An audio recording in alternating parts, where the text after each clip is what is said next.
13 दिसंबर एक श्रद्धांजलि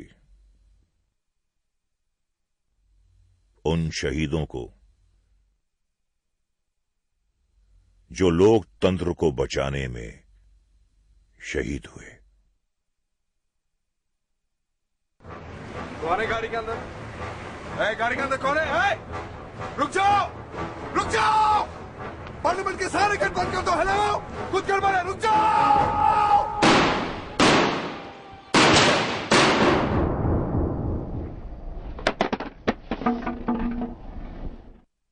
13 दिसंबर 2001 को जगदीश यादव शहीद हो गए।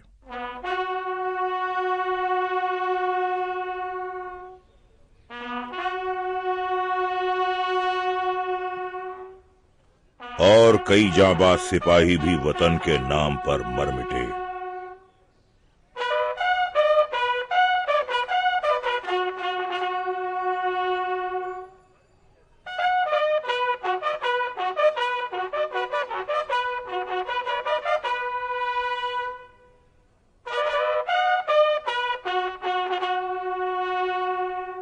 दुनिया का सबसे बड़ा लोकतंत्र सीना ताने खड़ा रहा।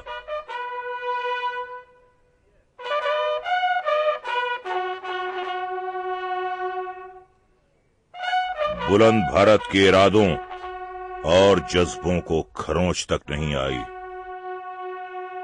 सरहद पार बैठे हुक्मरानों को फिर मुंह की खानी पड़ी, लेकिन पड़ोसी के इरादे कम खतरनाक नहीं थे। साजिश ऐसी थी जिसके बीच कई साल पहले बो दिए गए थे।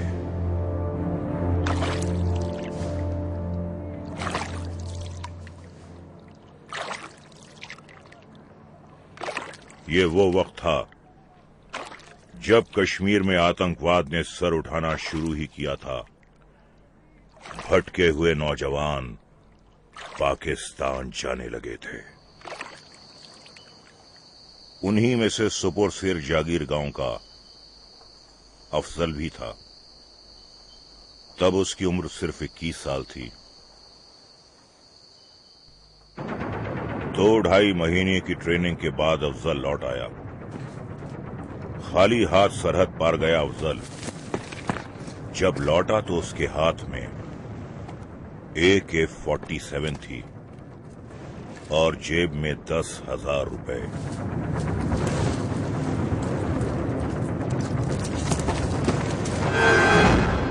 उसी दौरान कश्मीर घाटी में पुलिस की सख्ती काफी बढ़ गई।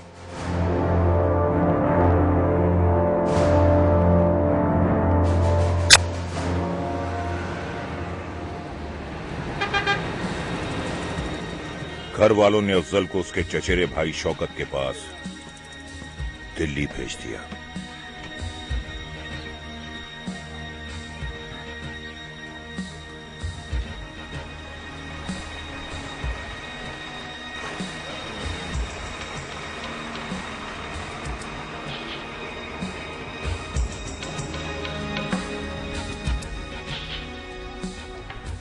शौकत भाई, घर वालों की बड़ी जिद थी कि मैं दिल्ली आ जाऊं। अब आ तो गया हूं, कुछ काम वाम दिलवाओ यार। क्यों अफजल, तुम तो वहां भी हो आए हो, क्या तंजीम का काम नहीं करोगे? नहीं भाईजान, जान बहुत प्यारी है और फिर घर वालों की दिक्कतें भी तो बढ़ गई है।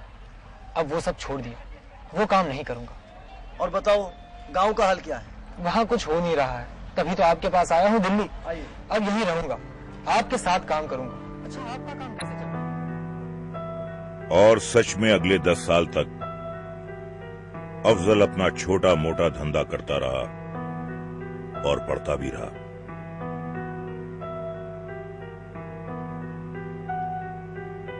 पुलिस के रिकॉर्ड के मुताबिक उस दौरान उसने देश की एक बड़ी सर्वे एजेंसी ORG के लिए रिसर्च ऑफिसर के तौर पर काम किया।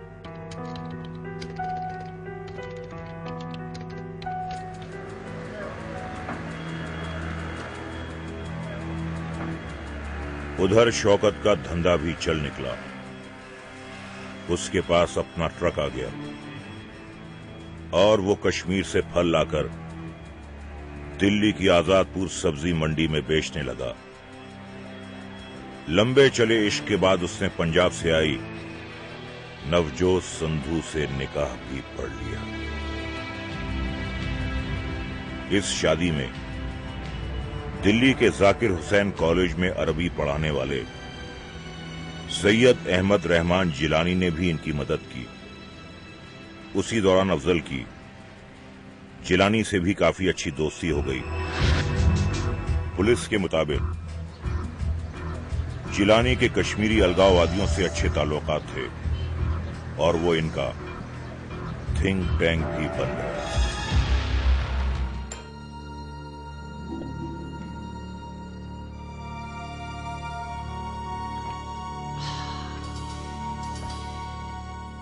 जिलानी साहब, एक बात बताइए, इन दिनों कश्मीर में कुछ खास हो नहीं रहा। खास क्या खाक, इसके जैसे लोग दिल्ली में सेब बेच रहे हैं और जो ट्रेनिंग लेकर आए हैं वो गली गली घूम के सर्वे कर रहे हैं। लेकिन भाई हम करे भी तो क्या करे, रोजी तो यहीं से चलती है। शौकत मियां, तुम इन बातों को नहीं समझोगे। लेकिन शौकत मियां, ये भी तो मानोगे कि हम कश्मीरी हैं, अलग है।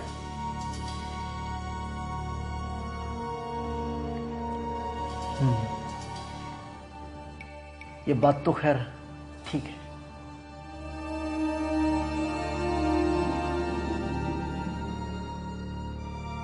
दिल्ली के मुखर्जी नगर के इस मकान में अब इस तरह की बहस अक्सर होने लगी थी।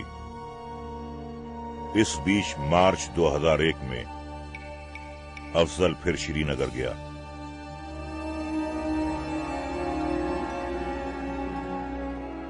और शायद ये इत्तेफाक ही था कि यहां वो त्राल में रहने वाले तारिक से टकरा गया। अफजल इस बार श्रीनगर में कुछ ज्यादा ही टिक गया। तारिक से मुलाकातों का सिलसिला भी बढ़ने लगा। दरअसल तारिक का काम नौजवानों को ब्रेन वॉश करना था और जब उसे लगा कि अफजल आसानी से बातों में आ सकता है तो धीरे धीरे उसने आजादी और जिहाद जैसे लफ्जों को अफजल के दिलो दिमाग पर बिठा दिया। अफजल भाई, आजादी सिर्फ बातों से नहीं मिलती है। इसमें हथियार चाहिए, पैसा चाहिए, जवान खून चाहिए। बात तो ठीक है आपकी तारिक मियां। अब ये कश्मीर की बदकिस्मती है कि आपके जैसे ट्रेंड नौजवान भी तंजीम के काम नहीं आ रहे हैं। पर मैं इसमें क्या कर सकता हूँ? भाई तुम बहुत कुछ कर सकते हो, बहुत कुछ। तुम दिल्ली में रहते हो। अच्छा बताइए क्या करना होगा? इंतजार करो, वक्त आने। तारिक जाइश मोहम्मद का मिलिटेंट था। अगली मुलाकात में अफजल को भी इस बात का पता चल गया। आप लोग दिल्ली में क्या कर रहे हो? पुलिस के मुताबिक इसी दौरान अफजल तारिक के साथ पहलगाम के जंगलों में छुपे जाइश मोहम्मद के सुप्रीम कमांडर गाजी बाबा से मिलने गया।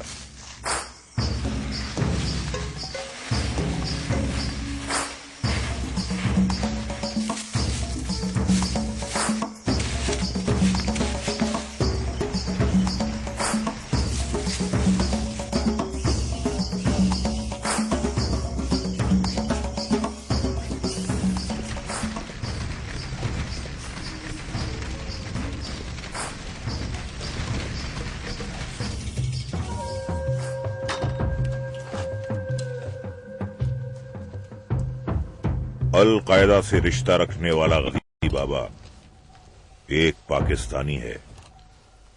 उसका असली नाम क्या है यह अब तक किसी को पता नहीं है।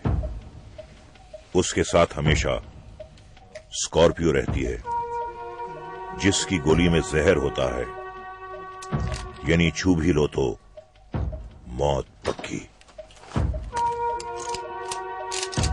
ये गाजी बाबा वही था जिसे श्रीनगर में जम्मू कश्मीर असेंबली पर हुए आत्मघाती हमले के लिए मास्टर माइंड माना जाता है। पुलिस के मुताबिक हर ऑपरेशन के लिए वो अपना नया नाम रख लेता है और जब वो अफजल से मिला उस वक्त उसका नाम गाजी बाबा था।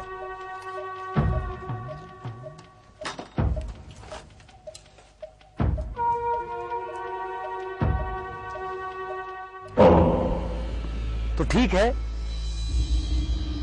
दिल्ली वाला काम अब तू ही संभाल। जैसा आप मुनासिब समझें। ये कैसेट है, इसमें मौलाना साहब की तकरीर है, उसको गौर से सुनना बचा। जरूर। तुम्हें एक बहुत बड़ा काम अंजाम देना है। जी जनाब। मैं कुछ लड़के दिल्ली भेज रहा हूं, उनको भी देख लेना। जी जनाब, हो जाएगा इंशाअल्लाह।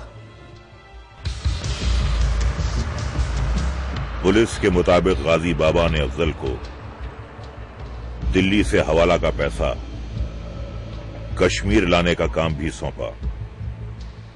उसी दौरान वो मोहम्मद और हैदर से भी पहली बार मिला।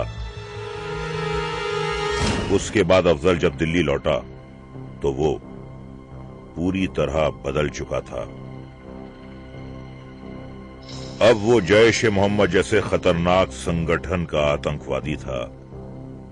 उसका मकसद दिल्ली में जैश का नेटवर्क तैयार करना था और इस काम के लिए उसने फिर एक बार शौकत को अपने भरोसे में लिया।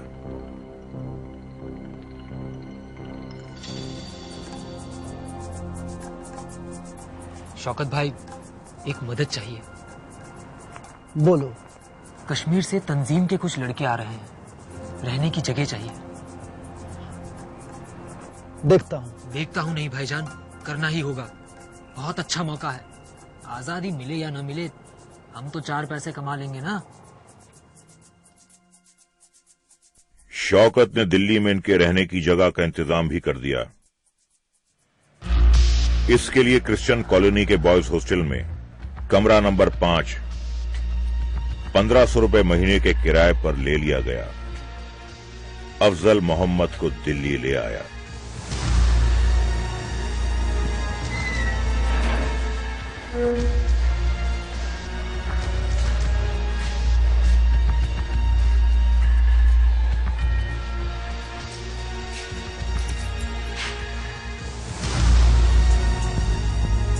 मोहम्मद काफी पढ़ा लिखा और कंप्यूटर में माहिर था।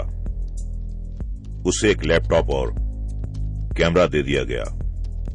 कुछ ही दिनों बाद अफजल ने मोहम्मद को मुखर्जी नगर में एक मकान दिला दिया और फिर शुरू हुआ असली खेल।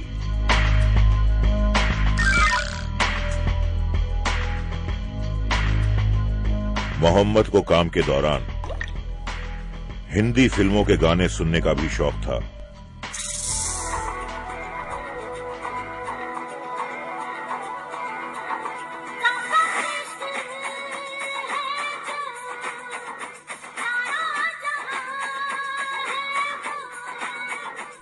पुलिस के मुताबिक वो अपने लैपटॉप के जरिए लगातार पाकिस्तान में बैठे जैश ए मोहम्मद के टॉप ब्रास से संपर्क में रहता था।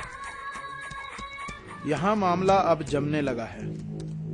देखते हैं आगे क्या सूरत हाल बनती है। कुछ सामान की जरूरत थी यहाँ पर, वैसे मैं भी लगा हूँ, और कुछ अता हो जाए तो बेहतर रहेगा। अगले दिन मोहम्मद अफजल के साथ खारी बाउली गया।